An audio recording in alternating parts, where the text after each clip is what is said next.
নমস্কার, আমি ঝিলিক। আমার কুকিং চ্যানেল বিজেস কুক হাউসে আপনাদের স্বাগত জানাই। আজ আমি বানিয়েছি প্রন ঘি রোস্ট।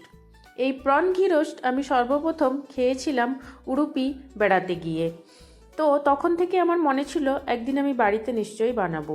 তো আজ আমি বানিয়েই ফেলেছি এই প্রন ঘি রোস্ট। তো চলুন দেখি এই প্রন ঘি রোস্ট বানানোর জন্য আমি কী কী উপকরণ নিয়েছি এবং কিভাবে এই প্রন ঘি রোস্ট আজ আমি বানিয়েছি। তো এখানে প্রথমেই এই প্রন ঘি রোস্ট বানানোর জন্য একটি মশলা তৈরি করে নিতে হবে। এই মশলাতে আমি নিয়েছিলাম গোটা ধনে, মেথি, গোলমরিচ, জিরে এবং কালো সর্ষে, আর নিয়েছিলাম কিছুটা গুড় এবং অল্প একটু তেঁতুল। তো প্রথমেই এই সব মশলাগুলো আমি কড়াইতে ভেজে নেব যতক্ষণ না একটি মশলার গন্ধ ছেড়ে যাবে। তারপরে এখানে আমি কিছু কাজু এবং রসুন দিয়ে বেটকি লঙ্কা এখানে আমি ভিজিয়ে রেখেছিলাম আধ ঘন্টা। সব কিছু এবারে মিক্সিতে দিয়ে আমি পেস্ট করে একটি মশলা তৈরি করে নিয়েছি। এখানে এই বেটকি যে লঙ্কাটা সেটা এখানে কর্ণাটকেই পাওয়া যায়।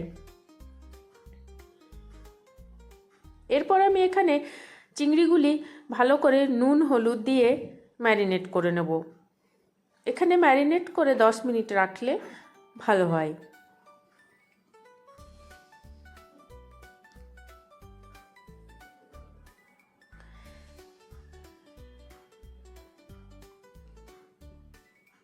এখানে ম্যারিনেট করে রেখে দেওয়ার পরে আমি একটি কড়াইয়ে ঘি নিয়ে নেব 5 থেকে 6 চামচ। এখানে পুরো রান্নাটাই আমি ঘি দিয়ে করব।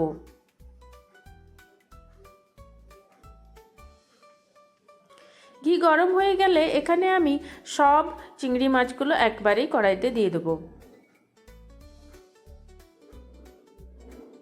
এখানে মনে রাখতে হবে যেন চিংড়ি মাছগুলি খুব বেশি না ভাজা হয়ে যায়। এখানে তখনই বুঝবেন যে চিংড়ি মাছগুলি ভাজা হয়েছে যখনই চিংড়ি মাছ থেকে জল বেরিয়ে যাবে। ঠিক দেখুন আমি যেভাবে চিংড়ি মাছগুলো ভেজে তুলে নিয়েছি।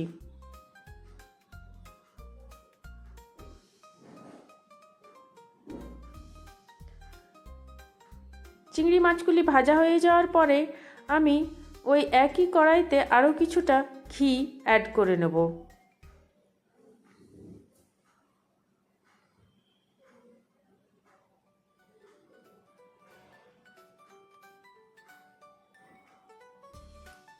ঘি গরম হয়ে যাওয়ার পরে আমি যে মশলার পেস্টটি করে রেখেছিলাম সেটি এবারে এখানে আমি কড়াইতে দিয়ে দেব।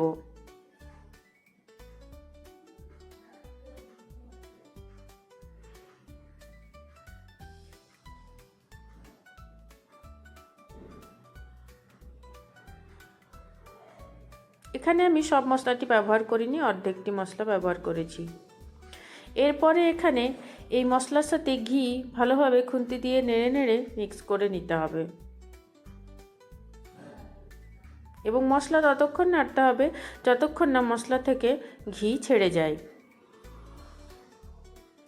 এই যে প্রসেসিংটি এটা খুবই যত্ন সহকারে করতে হবে, কারণ এই ঘি রোস্টের মেন যে স্বাদ তা কিন্তু এই মশলাতেই। এই মশলা দেখুন এবারে এখানে ঘি ছেড়ে গেছে।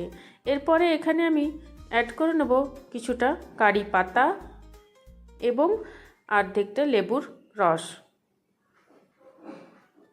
এরপরে আমি এখানে চিংড়ি মাছগুলো অ্যাড করে নেব। এরপরে এখানে চিংড়ি মাছ দিয়ে মশলা দিয়ে ততক্ষণ নাড়তে হবে যতক্ষণ না চিংড়ি মাছের গায়ে এই মশলা লেগে যাবে। অল্প এখানে নুন দিয়ে দেবেন স্বাদ মতো, আর অল্প এখানে আমি জল অ্যাড করেছিলাম। দেখুন এখানে এইভাবে মশলা নাড়তে নাড়তে একদম চিংড়ি মাছের গায়ে মশলা লেগে যাবে, তখন বুঝবেন যে আপনার প্রন ঘি রোস্ট তৈরি হয়ে গেছে। তো আমার এই রেসিপিটি আপনাদের কেমন লাগলো অবশ্যই কমেন্ট করে জানাবেন এবং বাড়িতে বানিয়ে খাওয়াবার চেষ্টা করবেন। তো আমার এই রেসিপিটি ভালো লাগলে একটি লাইক করে দেবেন এবং শেয়ার করে দেবেন এবং আমার চ্যানেলে নতুন নতুন রেসিপি পাওয়ার জন্য আমার চ্যানেলটি সাবস্ক্রাইব করে দেবেন। ধন্যবাদ।